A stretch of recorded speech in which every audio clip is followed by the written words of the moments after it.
Oo mga ka-TV, amo na nagli ang bunga sa ngamon nga vlog sa social media kag pakahuya, no?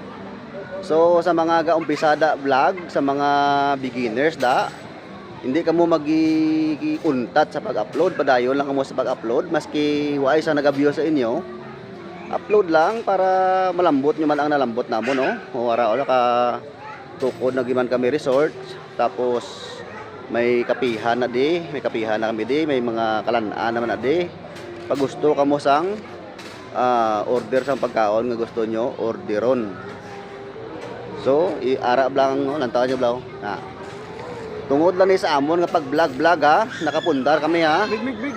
Ano mig? Ikaw lang na kung nakabayad mo, pulitan. Balayaran mo to, napakabayad ko no. Hindi po. Bayad ko to. Video pa talaga vlog ito ni ka patalaga ni diba dayon mo salot. Ya, alam mo yung ako, hindi mo yung nagkagkulang ka dito. Oo, yung resort nga mo. Bayad mo to. So mga ka-TV, may balayaran. Ano? Ako lang may bayad. Yot, ito pa niya po nga tinikal ni.